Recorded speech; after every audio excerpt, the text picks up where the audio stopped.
Warning, this content is for entertainment and educational purposes only.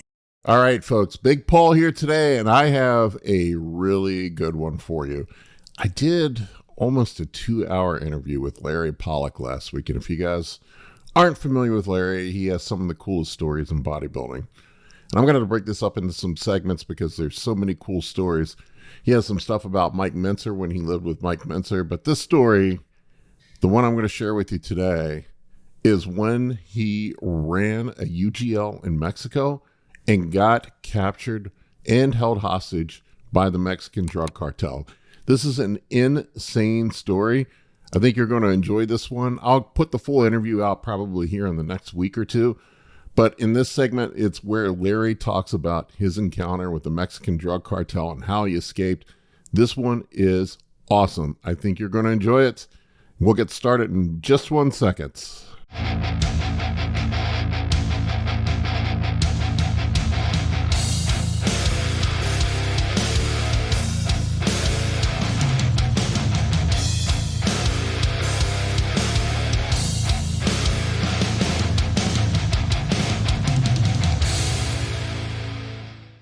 So then I was like just working as a trainer at different gyms down in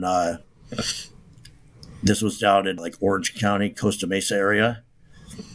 And at the time I was still getting quality vet and Denkel from Dr. Cohen was making it. And I would bring it back up and I would sell that stuff. And then Dr. Cohen got busted in 2005. It was Operation Gear Grinder. And they shut down that. They shut down all of Mexico, totally shut it down completely. And so there was a big dry spell. There was like nothing. There was no good gear out there. Like the quality vet and Denkel that was around, it dried up really fast. And then you just started having a bunch of fake shit floating around. But there was nobody was filling that void. And I realized like down in Mexico, there's nobody doing it. So then I got this idea, like I should go down there and do it. I figured it's legal over there and you could do it. So I went down there and opened my lab, Stallion Labs, and it just blew up. I remember Stallion Labs. It's funny. Yeah, and it blew up. So that year we were like, I think we made Anabolics, was it Bill Llewellyn's Anabolic book.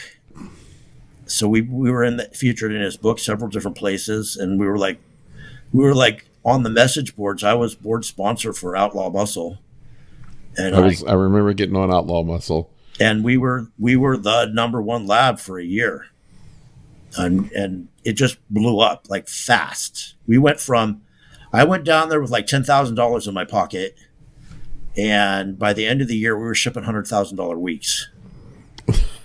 That's crazy. Yeah, the money was coming in so fast, I just didn't even know where to put it. And then Raw Deal went down. And I saw everybody at Raw Deal getting busted in the United States and everywhere. I was watching it on the news. And I actually retained Rick Collins before I got busted. I called him because we had gotten a letter in a P.O. box in the States saying from the DEA, saying they wanted to interview us. And Rich Piana already tried to set me up. And so I knew they were looking for me. I knew it was just a matter of time they were going to come. Or they're going to try. So Rich tried to set you up? Oh, yeah. He was one of my distributors. And the whole time, like when I was in Mexico, we'd mail everything. And we never met anybody in person. We just mail everything. And, they'd send money to Western Union, and we would just mail everything to them. And then, anyways, Rich, like, I don't want to do the mail order thing anymore. I want to just meet in person. And I'm like, no, I'm out of the country. I can't meet you in person. Like, why? There's no reason for me to meet you in person. Like, what for? And he's like, well, he goes, we can meet at a gym down like in Orange County or somewhere. And, you could put the stuff in a locker and, I'll put the money in another locker. And I'm like, no, man, like, I'm not doing that. Like, this is stupid. Like, what are you trying to do here? And then right after that, we get the letter in the mail. No, not only that, but so I had all this money coming in. I didn't know what to do with it.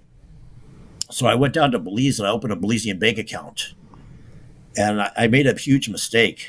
There were some problems with Western Union. getting money through there because they were starting to track it all because there was too much coming through. So I told my distributors, I only had like 5 distributors. I told them, just now, from now on, just wire the money to this Belizean bank account. Well, as soon as I told Rich, literally the next day I get a call from the Belizean bank, and they said, you had 2 weeks to get your money out. If you don't get it out in the next 2 weeks, it's going to be confiscated.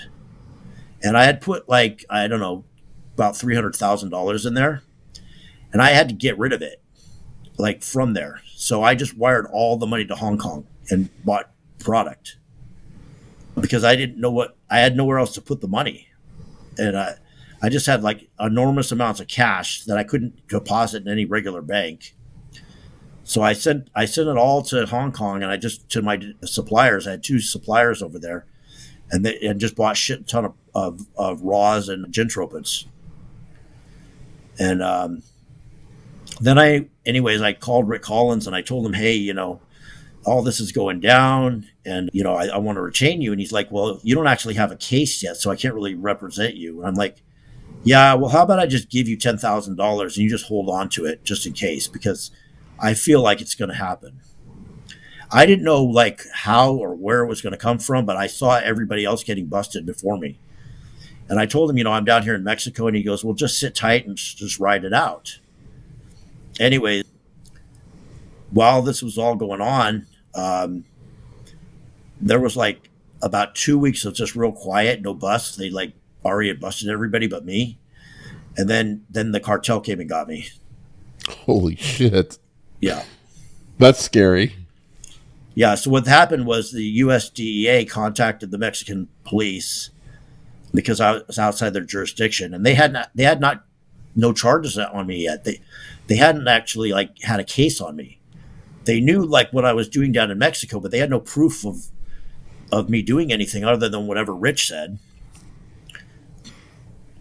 So they couldn't go arrest me down there. So they just told the Mexican police, and I don't know if people realize it, but the Mexican police and the cartel are one and the same. And what I mean by that, like they're the same guys. Like during the day they're police, and at night they go do like cartel shit. So they just came and got me one night in the middle of the night, like 30 dudes with full on like SWAT outfits with masks on, with M16s with laser sights and the whole shit. So they got me, and they basically held me for ransom. Well, first of all, they got all the money that I had. They raided my safes. They managed to get all the money, and then they wanted more money. Said they I think they got like $3 million out of me. Oh my God. And then they wanted another $1 million. And I'm like, well, you got all my money. I mean, like, I don't know what to tell you. Like, they like, well, your family has money. And that's the way they do it down there. They kidnap people for ransom. And if the family pays, then they'll let the person go. If the family doesn't pay, they kill them. And I'm like, my family, they're like, well, your brother owns gyms. I'm like, he owns a gym and he doesn't have hardly shit money. Like they're like, your family owns jewelry stores. I'm like, no, they don't. And so what happened was there was a guy that was working for me, some Mexican worker. He was just like a bottler. And I fired him like 6 months earlier because he was like on meth. And he got busted doing something, working with a cartel at the border, like smuggling illegals or whatever he was doing. And he's the one that brought him to me. And as soon as they mentioned jewelry stores, I knew it was that guy Frank, because what happened was when my ex-wife at the time, when we started making all this money, she all of a sudden wanted to get married. So one of my cousins is a diamond dealer up in LA. So I went up there to buy a diamond ring, but he didn't own the jewelry store. He was just a diamond dealer. And like, he was like a second cousin, I just knew him, but it wasn't like my immediate family. And so I guess he told them that my family owned jewelry stores. And I'm like, well, they actually don't own any jewelry stores. So I don't know what to tell you guys. Like, there's nothing for you to get there. So anyways, I knew my time was running out because my brother was talking to him, but he was like not doing a very good job of, I think he offered him $5,000 or something. They asked for $1 million. He's like, I'll give you 5,000. Yeah. So, It was pretty nasty in there. They were torturing people, bringing people in and out, and I saw them kill one guy like the night before we left. Holy crap. And so then after that, I'm like, shit, I need to get the fuck out of here, because there was a guy that I was talking to, this guy Oscar, who came in about the same time I did, and he was translating for me because he spoke Spanish, and whenever they would speak in Spanish, he would tell me later like what they were saying. And I'm like, we got to get out of here because we're going to be next. And he's like, oh, don't say that. I'm like, what do you mean don't say that? You saw what they did to that guy last night. And so I'm like, look, we can just sneak out of here. And so he thought, there was two guards that were like in the room in front of us, and they had machine guns. We knew because we could hear them like playing with their machine guns all day, but they were just kids. But at night they would go to sleep. They weren't supposed to, I guess, but they would go to sleep. And I knew because I had to get up and use the restroom because I didn't have a colon. So, and they told me to, when I had to use the restroom, I should whistle. So I'm like whistling. Nobody's coming. Well, finally I have to go. So I'd look out there and they're just sleeping out there. And so I'd take myself to the restroom. So when I told Oscar, I said, when they're sleeping, we could just like walk right out. And he's like, no, it's too risky. I'm like, well, staying here is too risky. I'm going to go. So I walked out the back way where the restroom was, and went down like a stairway, and it went into a garage, and I saw like body bags down there. So then, it was like an electric garage, so I couldn't get out of it. So then I came back up, and then I walked right out. They were sleeping in the room in front of us, and I like literally tiptoed right past this guy's nose, down a stairway, and I went down into, there was like a courtyard there with a big tall fence. And it was like probably 4:00 in the morning or whatever it was, pitch black. And I was like looking for where to get out. And the only thing they had was like an electric garage door. And I didn't want to push it because I didn't want to make noise. But then all of a sudden, Oscar comes behind me. And he was a real skinny guy. And he was so skinny, he could get his hands out of the handcuffs. And he's like, help me out for this fence. So I lifted him up, and he scaled the fence. And when he went down on the other side, he like jumped down, and he made a loud noise jumping down. And then dogs in the neighborhood started barking. And Oscar looks at me through the fence, and the dogs start barking. He just takes off running. So I'm like, oh, fuck, they're going to wake up. So now I don't have a choice. And I'm just like in my underwear with I had the blindfold, but I had just a rag on my head. It was the gauze that they put around our face so we couldn't see.